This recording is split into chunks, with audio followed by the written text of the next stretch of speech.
Good morning. Welcome to the Thurston County Board of County Commissioners Check-In for this Thursday, November 4th, 2021, 10:33 a.m. Good morning. Welcome to the Thurston County Board of County Commissioners Check-In for this Thursday, November 4th. Stop for a technical issue here. 10:33 a.m. Welcome to the Thurston County Board of County Commissioners Check-In for this Thursday, November 4th. Stop for a technical issue. 10:33 a.m. Sorry about that. It's 10:34 a.m. My name is Ty Menster, Chair of the Board. We have Vice Chair Commissioner Gary Edwards, Commissioner Carolina Mejia, Assistant County Manager Robbie Campbell, and we are here for hour-ish, perhaps longer. We got a little bit of a late start this morning. The public may follow along on the Thurston County YouTube channel where this meeting is being live streamed and will be archived.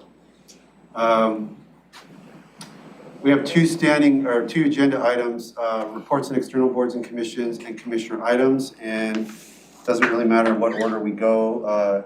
Assistant County Manager, do we have any sort of specific items that you needed to have the board address? I have one item for you this morning, and that is the legislative priority one-pager that we shared with you on Tuesday. I had asked you for feedback, and you had one question for us. The question was shared with whom? When we say this is a shared legislative issues, the shared apparently is our shared county agenda with our fellow jurisdictions. So the cities of Lacey, Tumwater, and Olympia. That's my understanding of who this is shared with. And not association, the statewide association? WASAC supports many of these items.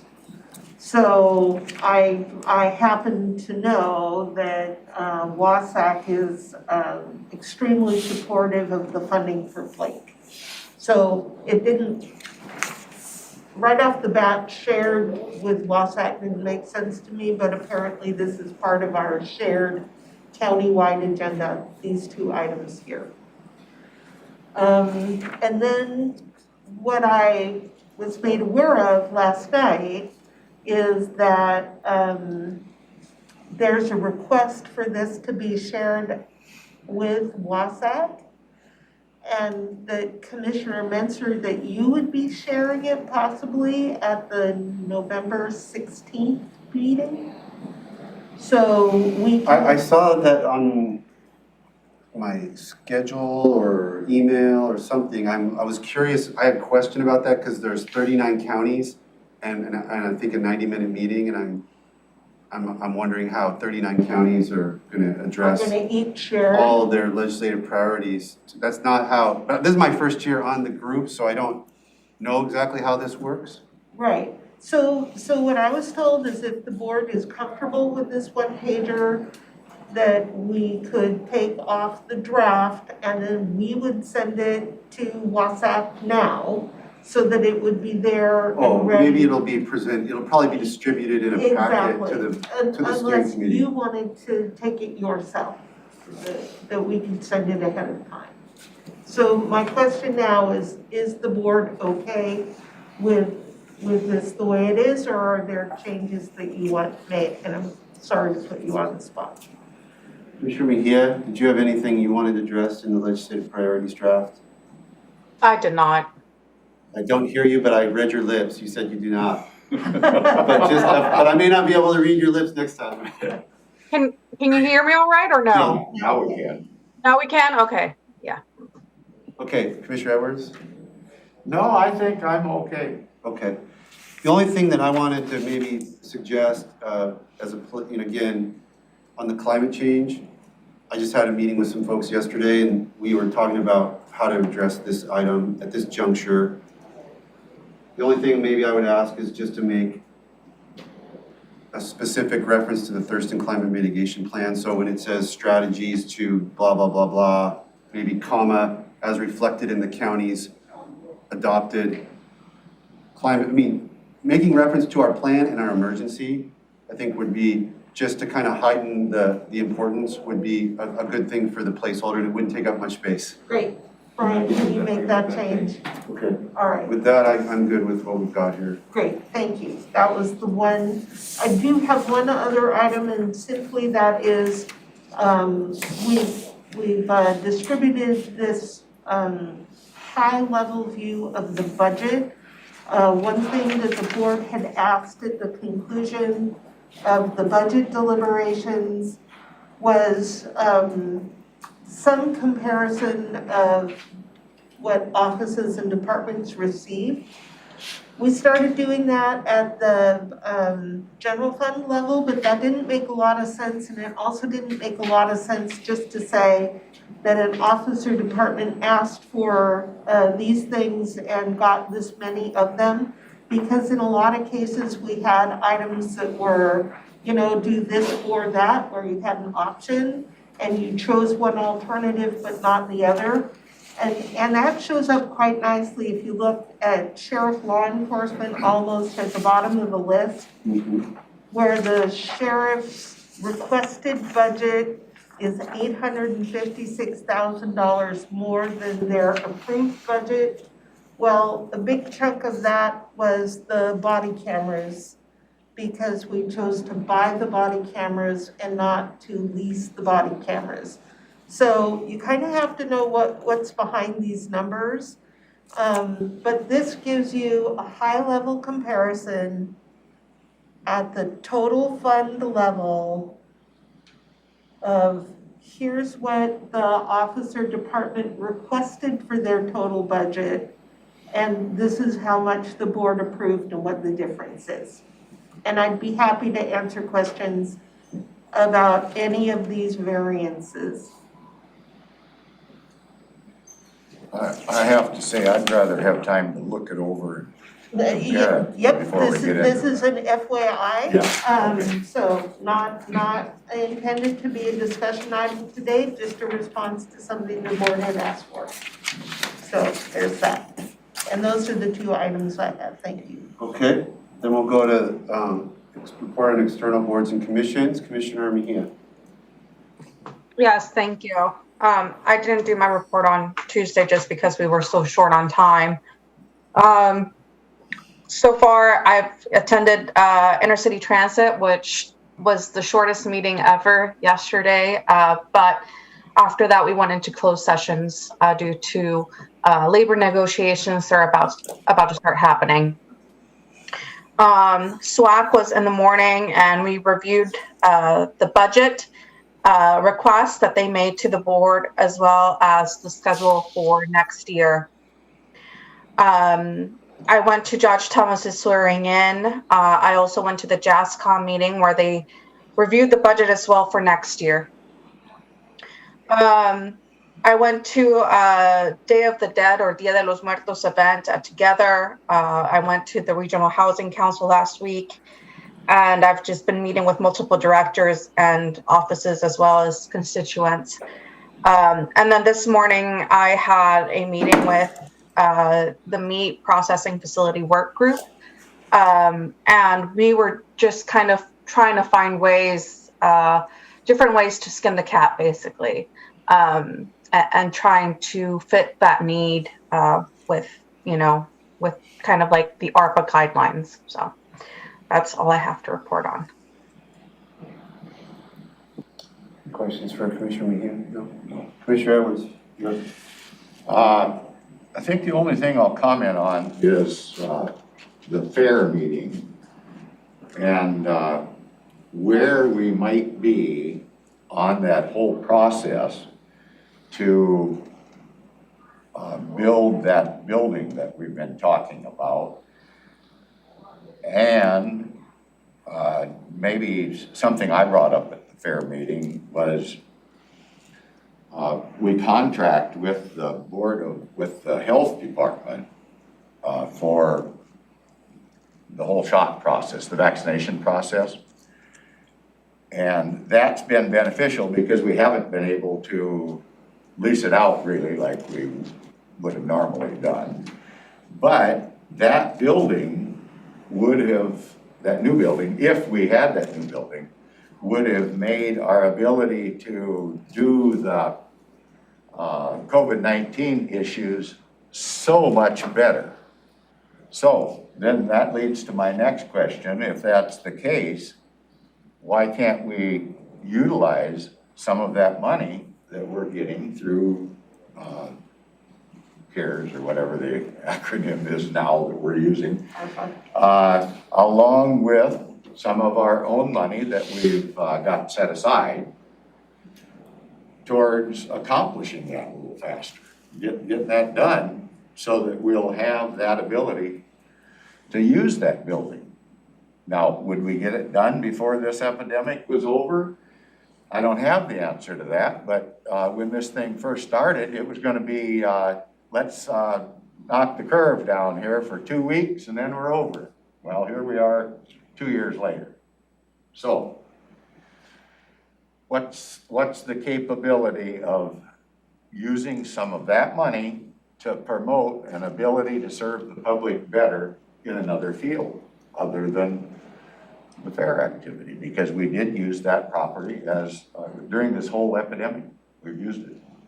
So that's kind of where, and I guess that's more directed towards you and your folks on looking into that, but I'm just wondering how my seatmates feel, because I know the Fair Board would like to expedite the process as soon as they can, because the cost just keeps going up. And we're not there yet. Is the cost above, I mean, we had allocated the money for this, so is the cost too high now to fit within our original budget, or? Well, actually, they have put application in to several locales that do grants for, I don't have that information with me, but they've already submitted grant applications. And I think the grant applications were even like for $250,000. I think we set aside $250. They're looking for another $250. I guess that was kind of going to be the cost originally, but now the price of everything is going up. So we'd be happy to look into whether or not we can use CARES Act money, if that should be the direction of the board. Well, just look at it and ask about it. I guess. Sure, but I will say that we received the proposal for the type of structure that the Fair Committee is recommending. And the next step was for the Fair Committee to submit a price estimate that I have yet to see. We have not seen a cost estimate for this structure. So to say, can we spend this money, how much money are we talking about? Sure. And I think that's gonna have to come from CPED.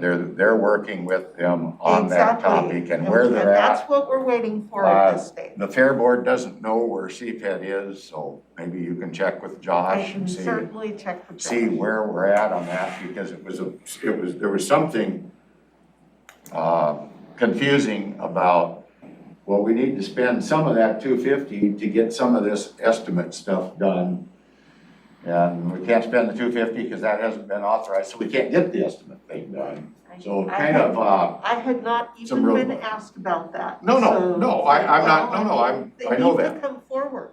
Well, I think they're working with Josh, and that's the mechanism rather. Do you want them to communicate directly with you? I need Josh at Oh, least Josh to is the one, communicate right. with me. Oh, I'm kind of putting it over on Josh. Commissioner McGee has hands up. Oh, no, my questions got answered. I was kind of around, like, I knew we had allotted a certain amount. I just didn't know how much was missing from this. I don't think we know. I mean, yeah, so, Robin, we got in the issue about looking at ARPA for the new courtroom at FJC, and the problem was that we had done design work prior to COVID, and is this gonna run into the same obstacle? Or can we get around it because we have a different purpose in mind? That will be one obstacle. You have to express need. You need to show that the infrastructure is necessary for the response to COVID.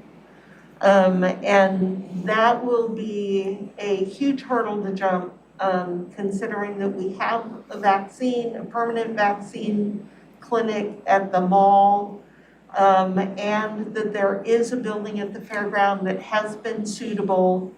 that we're using already. So that's gonna be a very big hurdle to have to jump. I would like to bring up that we've spent about $200,000 out of that CARES money for motorhomes to be utilized in this process, which are gonna be not used too much, but some, same kind of a deal, so. So we used CARES money last year for mobile vaccine clinics, if that's what you're referencing. Yeah.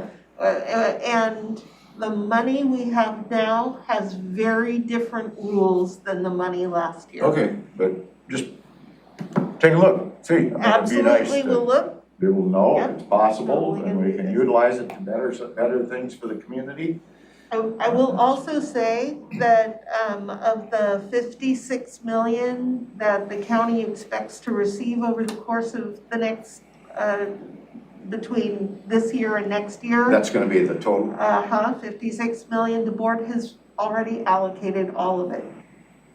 So if you choose to do this, then we'll need to look at the list and see what you don't want to do. Well, I guess I will say, when you say allocated all of it, some of it is put aside in a lump sum. to do- Allocated is a, So this Yeah, earmark. allocated I is a disagree really with that broad, terminology, but. Okay, yeah, well, pretty broad let's use term. earmarked. Yeah. You've earmarked things that we're starting to go, okay, if we're gonna do this, and in, just in the budget process alone, we hit that point. If the board is deciding to do this with the money, then what other things will we not do? Well, we don't even know if we can do it with the money, you know? Well, there I you mean, go. there's no Nope. point wasting And time trying to figure that out till we know the Gonna answer to take that. the first look, yep, just telling you, Okay. it's, Okay, that's my, boards and commissions Okay. report. Okay, so the main one I wanted to touch on was Capitol Lake. And Commissioner Mejia, you'll probably have this on your desk, what I'm holding up, which is a form they would like Thurston County to submit by the 17th of December.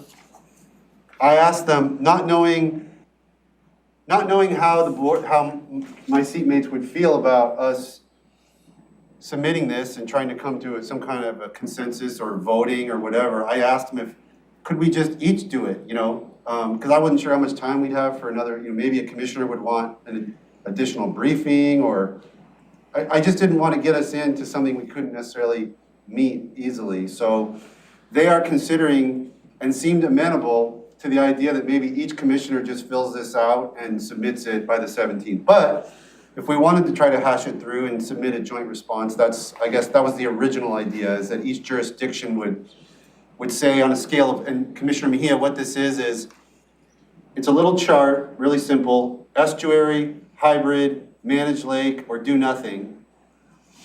How do you feel about each of those on a scale of 1 to 10, with 1 to 3 being low support or cannot support, 4 to 7 being mostly or partially support, 8 to 10 is fully or mostly support.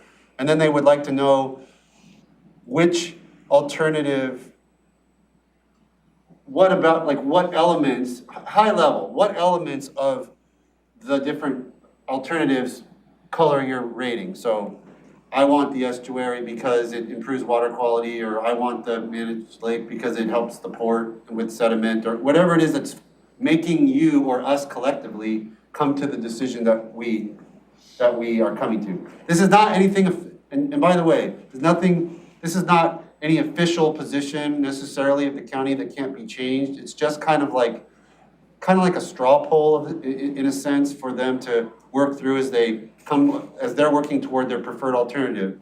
Remember, we have the detailed analysis of each alternative, but they being the consultants, have not promulgated a preferred alternative. And as they do that, I think they intend to do that by June, they're asking for this input from the jurisdictions by December 17th. So there you go. I'd like you to just look at it, chew on it. Maybe next week we can reconvene and say, you guys would like to hash it out together and come up with a joint, or would you rather just do your own submittal or whatever? Just presenting the question. Go ahead, Commissioner Mejia. My question's in regards to who, is this a survey for all community? Is it just for basically the jurisdictions?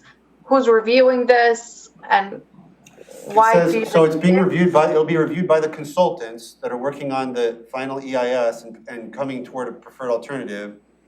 The specific question is, please identify the level of support by you / the constituents that you represent for each alternative. So it's really up to us as to how we want to answer this question. And like I say, I suggested that each commissioner have the opportunity to just fill it. I thought it would be simpler if we all just filled it out on our own. We did have a briefing from the consultants. I don't know how much you guys all know, I mean, obviously I'm sitting through the work group meeting, so I know quite a bit, but, so just kind of chew on that and think about how you might like us just to deal with this as a board. And they're gonna get back to me in the next couple of days as to whether or not they're okay with us doing it that way. Other jurisdictions, so I was on a meeting, there were multiple work sessions on this that you could just attend one. So the one that I was on had Pete Komet from Tumwater and Sam Gibney from the Port.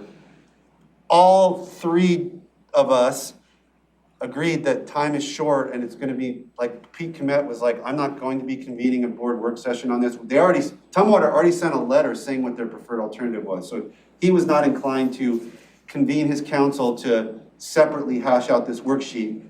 But the Port and the county were the only two that did not submit a letter with a preference yet. So I think they're a little more interested in ours and the Port's because we didn't weigh in with a letter yet.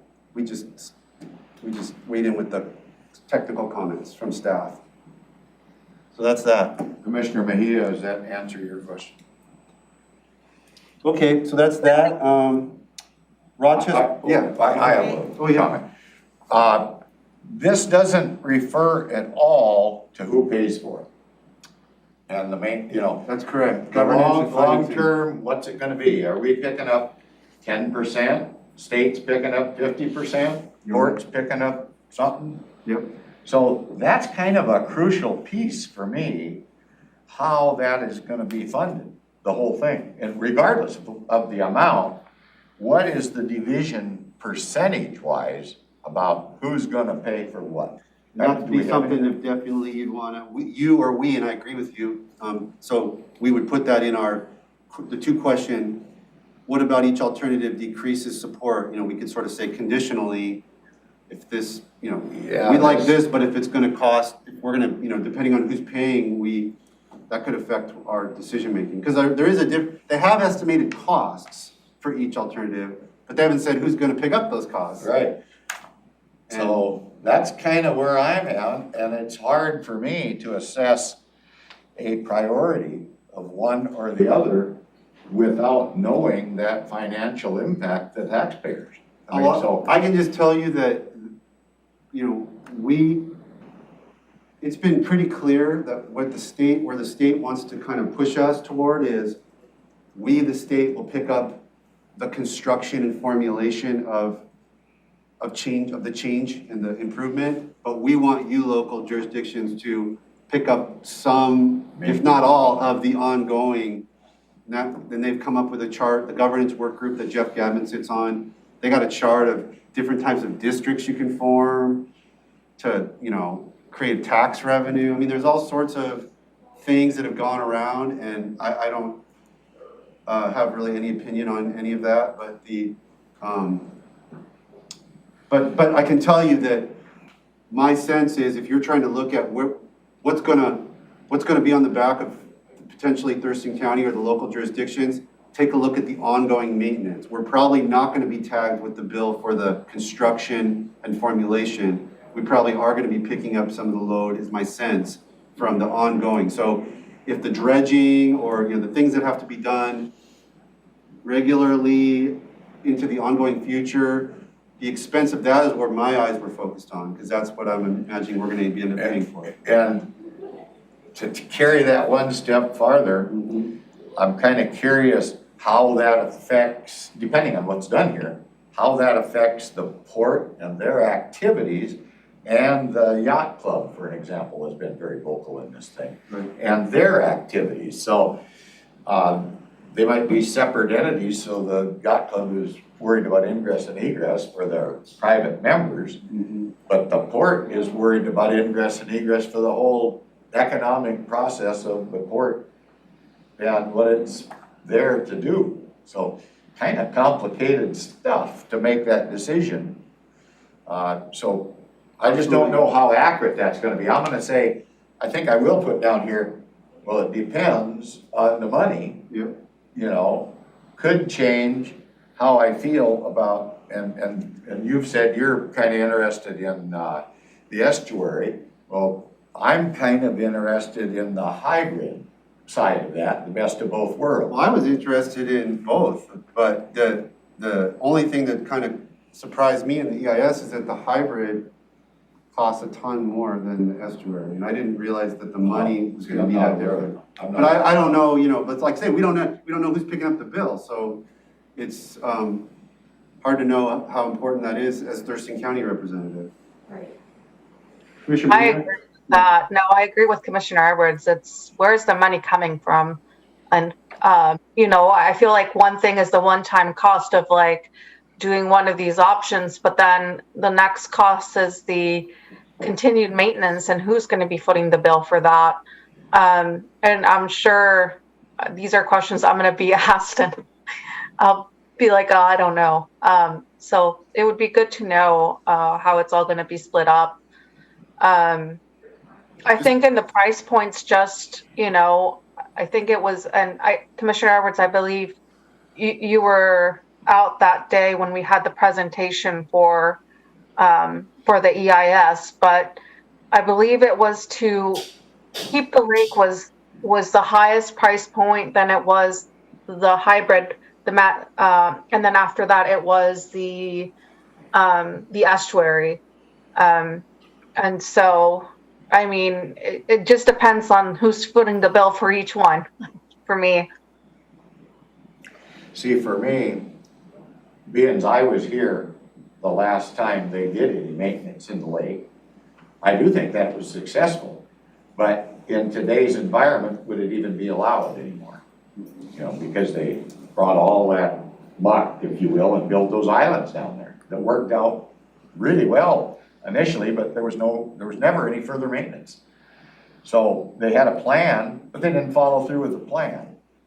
And you know, it's kind of a boogeyman deal here, the way they've got this set up. So I understand where you're coming from and the problems, and I'll do the best I can.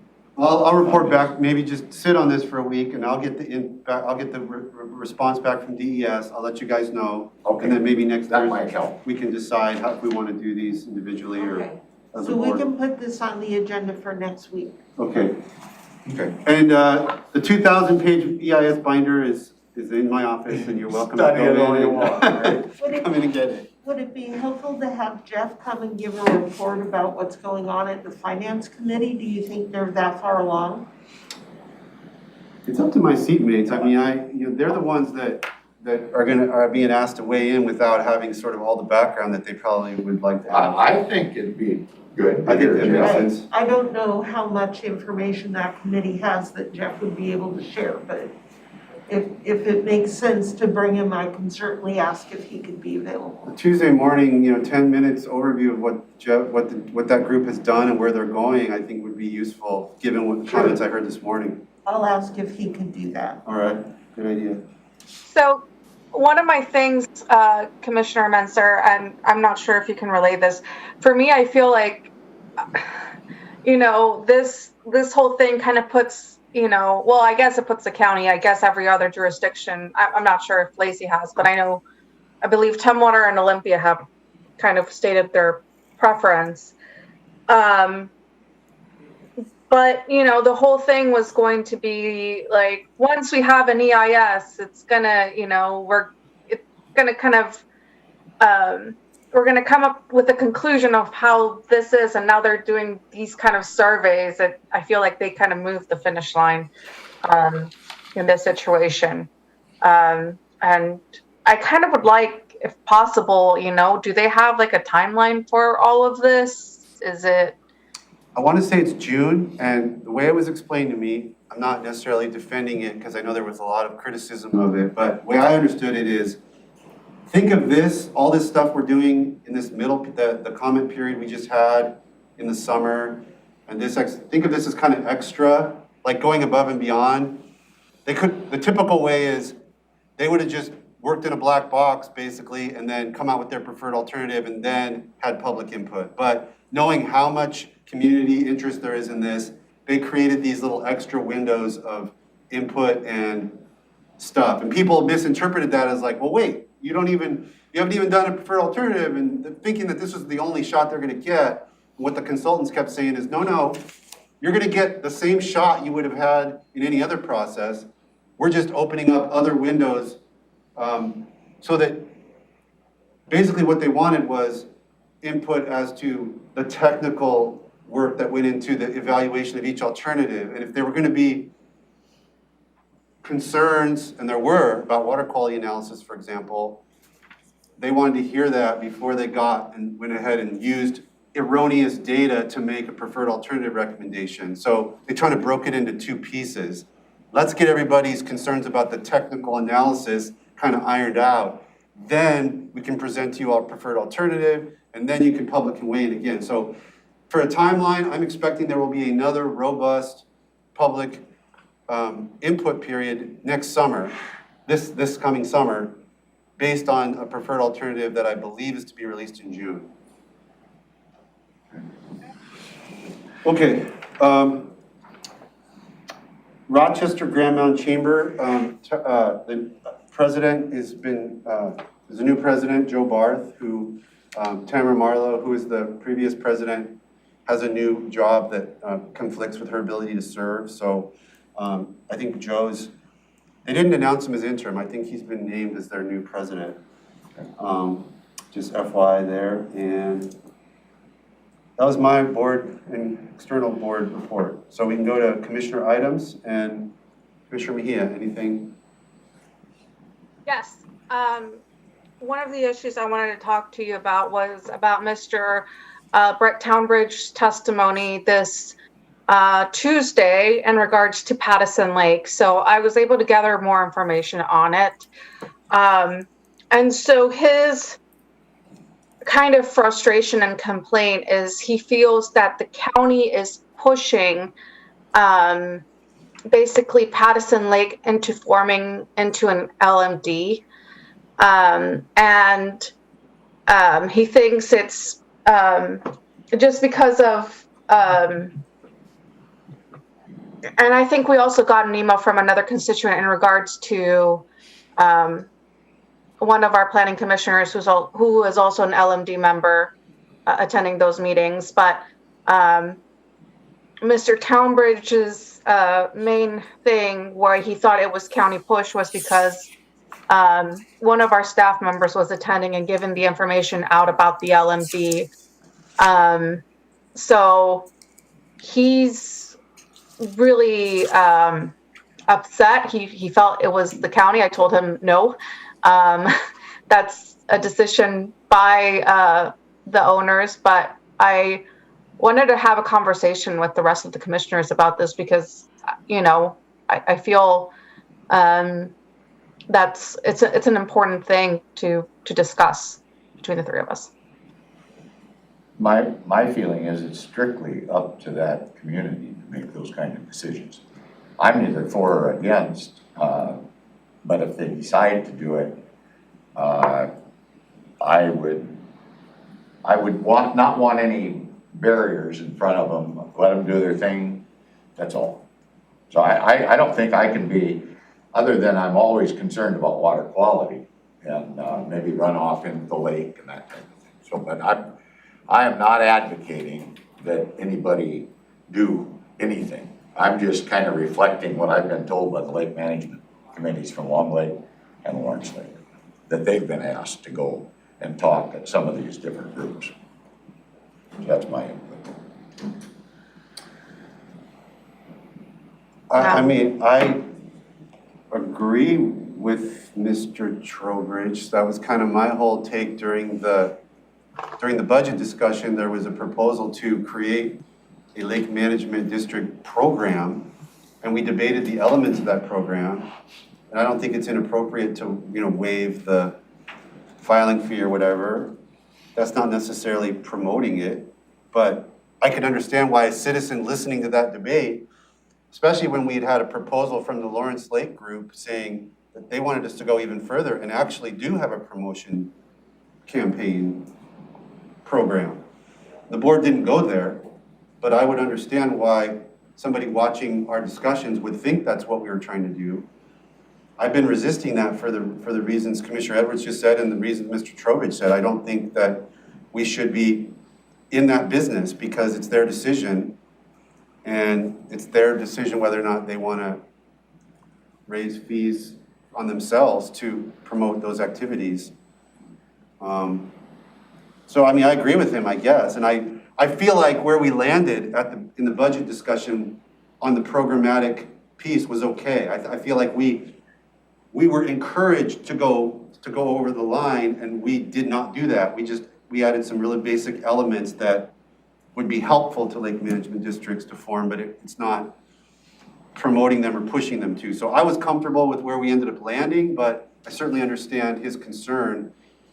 You know how much difficult it is for citizens to get people together and get petitions and get people interested enough to vote. And it sounds like he's done this 3 times. And you can understand the frustration if you fought that battle 3 times and then you think the commissioners are out trying to undermine that by promoting it. So I get where he's coming from 100%. Yeah, I'm good. I think it's just good information to know. Yeah. Yeah, and so I did let him know that I know that Paula is out there giving out information, and I think that was the confusion too, because she's been to some of the meetings at the request of some of Addison Lake owners as well as Long Lake and Lake Lawrence to come to these meetings to talk to Pattison Lake owners. And so there was a confusion that it was county pushed. And so it was trying to lay out that clear groundwork that, no, this is not county pushed. So We can follow up with the staff in Public Works and ensure that when they're out in the community, that what they're doing is simply giving information and not advocating for forming a district. I think that's good. Okay. Okay, Commissioner Edwards, you got one? We'll just go around the horn again. Well, mine's gonna be the elephant in the room, and that's the whole gopher thing involved with the homeless camp. I can answer that. Okay, Apparently, when the site was being considered a year, was it only a year ago? As a tent community, that at that point in time, there was the gopher review, and it was determined that since the property had already been significantly disturbed, that there was no need for gopher mitigation. So Nope. that has been addressed. okay. Now, what I wanna bring out is another issue on the gopher, and that is that yesterday, I was out looking at a property for a constituent, and that constituent was told that he could build an ADU on the property, and it's in the urban growth area, so it's in here close. It was over by the Fairgrounds. And as part of the conditions on the ADU, he had a parcel of property, I'm gonna say it was the size of this room. And it looked identical to the parking lot over there, that we're talking about using for this homeless setup, for the motorhome setup. And he was required to do a study at that property, and it looked just about like our property. So I can assure you, probably people are gonna wanna see some times and dates of studies that took place on this whole gopher thing a year or so back, and see how that fits. But the gentleman that I'm referring to, it was just a little parcel, it was a parking lot. But yet he was forced into doing a gopher study at the cost of, I don't know, several $1,000s and delays, and waits and all that. So whether, I think what's good for the goose is good for the gander, so to speak, is where I'm going with this. But if this has been done, then it's been done. Apparently it's addressed. So I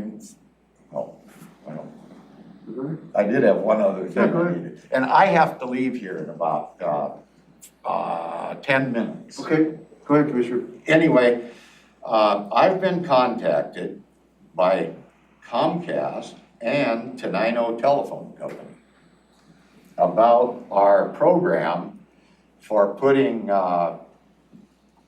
for assisting in the hardwiring of the community for upgrades to, what do you call that?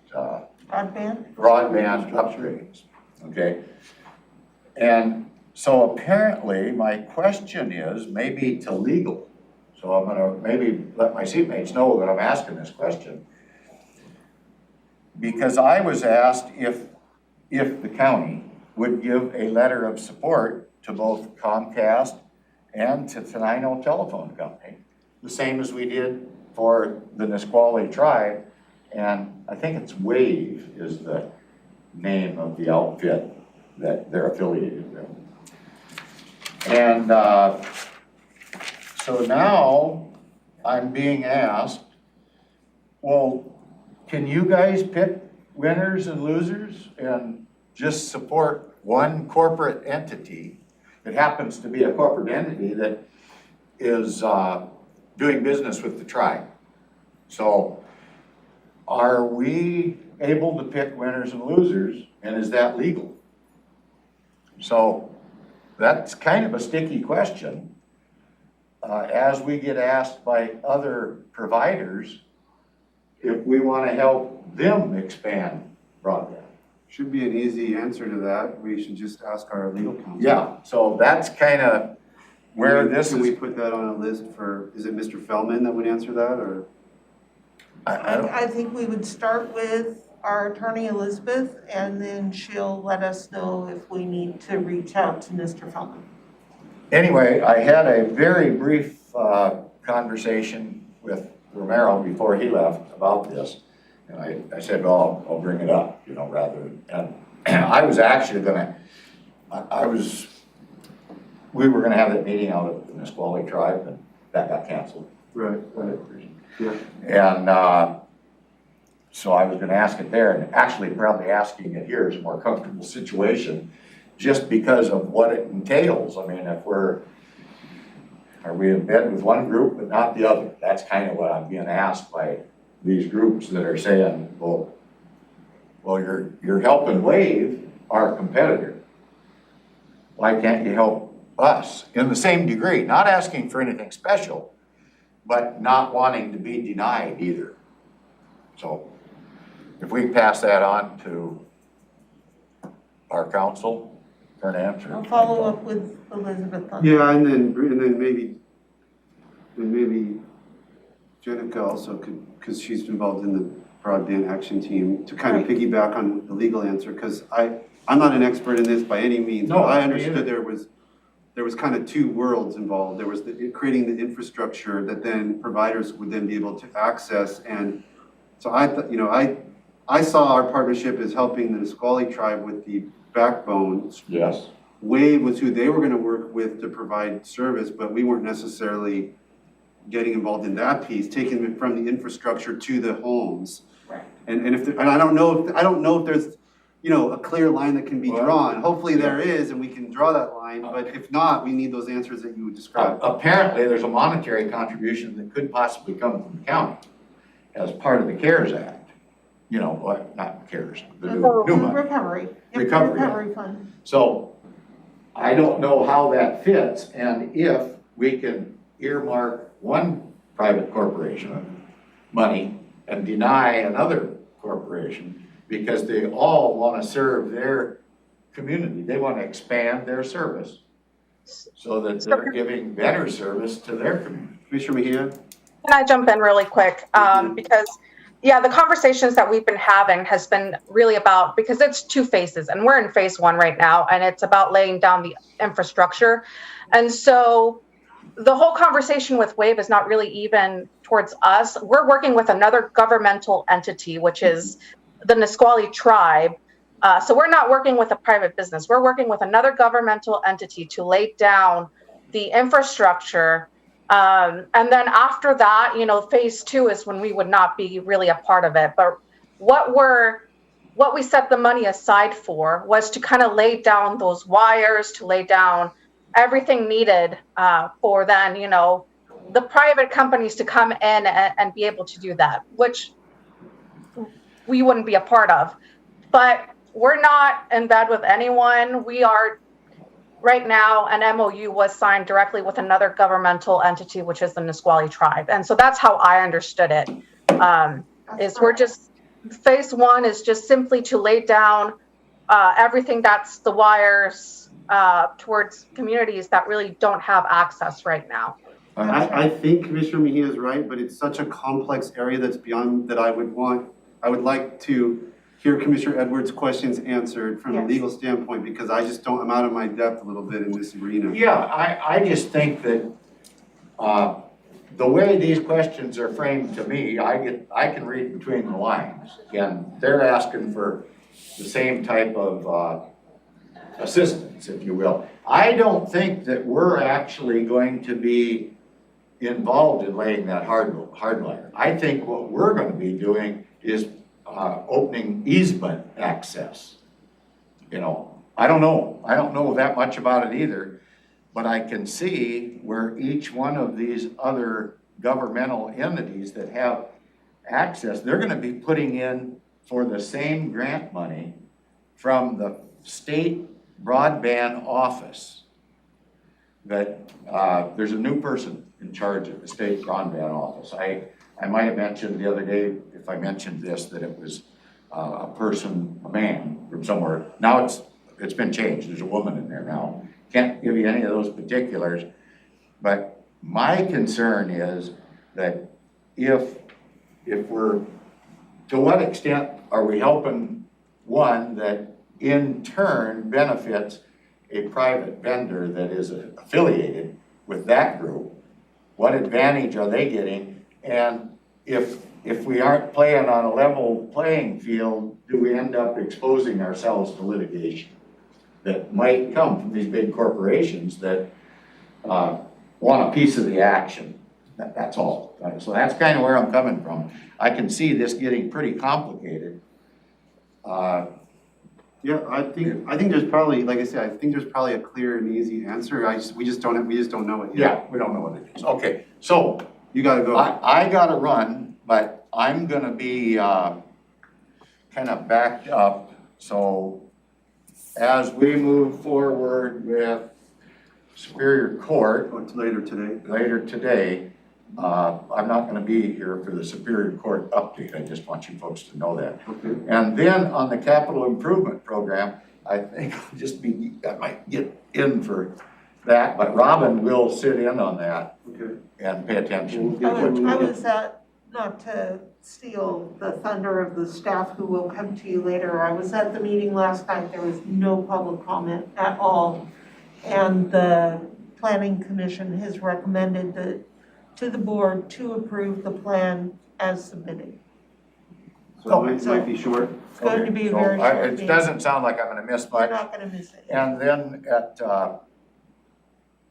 well, we do have the Parks, Arts and Recreation. I don't know if I've got the material pulled up yet for me to brief on that, but do you have anything special about I that? have not looked at that this You don't know morning. much about it, because I met with that group about some of the concerns they have about asking for funding.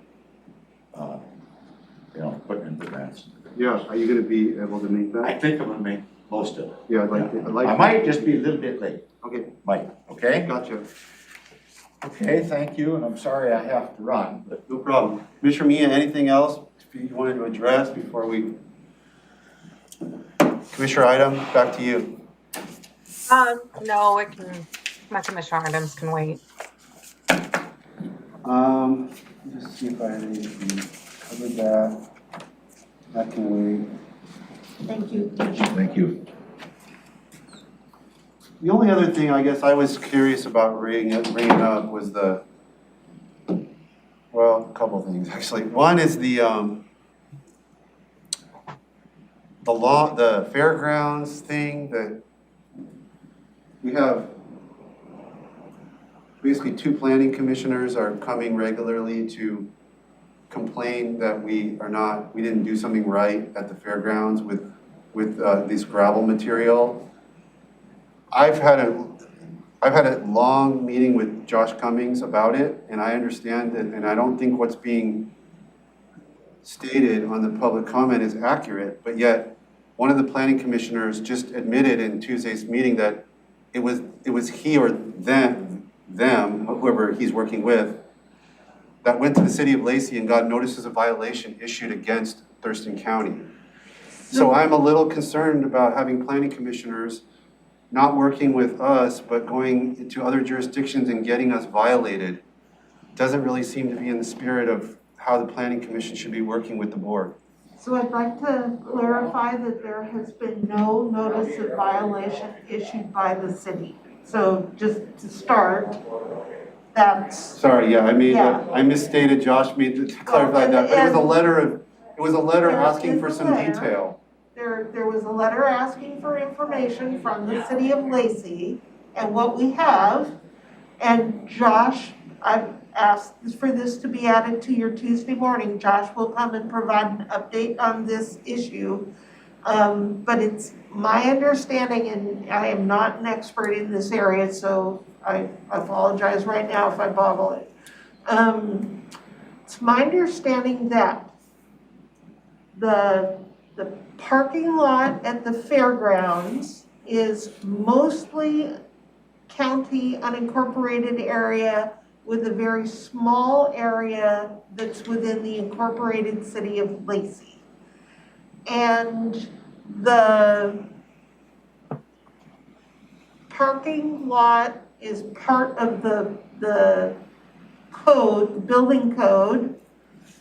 And it might not be the building code, but I'm not remembering exactly which code this falls under.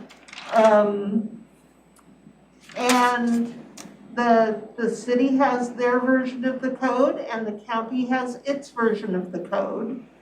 And whether or not this change in gravel, because this was not recycled asphalt, but it's a different type of gravel than had already been laid. So the issue is whether or not a permit was required to change the type of gravel used. And the county interpretation of our code by the appropriate people is no, a permit was not required. And the city interpretation of their code, which is just the same, was that yes, a permit was required. Same code, a little vague in this area, and 2 different interpretations. But the use was on the strip that's within the city of The Lacey? very or- small, well, the new gravel was laid on the entire parking lot, including both the unincorporated and the very small incorporated area. And we will now be working with the city of Lacey to do whatever is required to have had that permit on that very small area, even though we have a directly conflicting opinion about the vast majority of the parking lot that is unincorporated. So there's no violation, and we are working with the city. Well, there's also facts provided about the environmental impact and whether this is a dirty material that's running directly into Long Lake. And I heard a different interpretation from staff members than from the public. Yes. So I'm just curious about that. And Josh will clarify all of that, but it's also my understanding that the gravel that was laid down does not have any impact on the water flow. It does not cause runoff to the lake. The material itself is washed clean, if you will, from years of use. It's what's the word? It's not scrap. It's, I don't remember the right word. And Josh will have the details on Tuesday. Okay, so more to come. I guess But Commissioner yes. Mejia, did you have anything about that? So that's actually some good clarification that I appreciate. And I'm not sure if you can have Josh come in maybe at a later time and explain this all to the three of us. That would be great. Tuesday. Or, I can meet with Josh separately, but I feel like it would be great for the three of us to have a conversation about it, just because I do agree this planning commissioner or commissioners have been coming in and saying this for weeks now and stating, I guess, misfacts about what's going on, so. So I have already added this to the Tuesday morning agenda. Yeah, I mean, I want to be clear. It's kind of, I have multiple strands of concern, I guess. I just want to be clear. It's like, the planning commissioners, I don't know that they're intentionally misrepresenting facts. They may not just have the facts, and I'm not sure that there was a communication issue that they're alleging that I don't know if they haven't been responded to, so they don't have the facts, so then they're coming in with the wrong facts. I'm just hearing two different things, and I've got to reconcile it. And I do have concern about, I don't want to see my planning commissioners working across purposes with the county. They're supposed to be our advisors and this is not an issue directly in front of them, but when it comes to land use stuff, they're a body that I look to for advice and support. So it makes me, we definitely have to, if we have a situation where planning commissioners are working against the county, we need to address that situation is what I'm saying. That is not a tenable situation from my perspective. So we need to correct the misinformation or have a meeting or somehow get us all working on the same page, because that's what, in my opinion, the intent of the board and planning commission's relationship ought to be. So hopefully we can fix that somehow. My other last item, it's 11:30. Maybe this is just a heads up for the county manager and assistant county manager, but I did want to figure out how we can get the problems ironed out with the assessor's office and the pictometry. We have a Lot of details. solution. Your IT director has offered a solution just yesterday that I think will meet both the needs of the assessor and the rest of the county. And that is to add $15,000 to the contract and have a flight both leaf on and leaf off. So, And the assessor, I think, has a wrinkle to that he just was trying to describe to me, and I would just hope that there could be engagement on. of course, we'll engage. Again, it sounded this like was reported yesterday. Yeah, well, it was Yep. 2 days ago, and it sounded like what you're describing, and it sounded like it was a way to basically take that concept and cut the cost a little bit by adding a detail that he could describe better than I am. Not going to try to do it. We will certainly connect with the assessor. Commissioner But Mejia, anything? if that does, if having two flights doesn't solve things, I don't know what would. Okay. Commissioner Mejia, anything? Okay. Anything more, Commissioner Mejia, before I call for adjournment of this session? Okay, No, thanks, sir. everybody. We'll be back at 1 o'clock or 1:30? I think we're on at 1 o'clock. with the 1 board. o'clock. Okay, back at 1 o'clock with the Superior Court. Thank you, we're adjourned.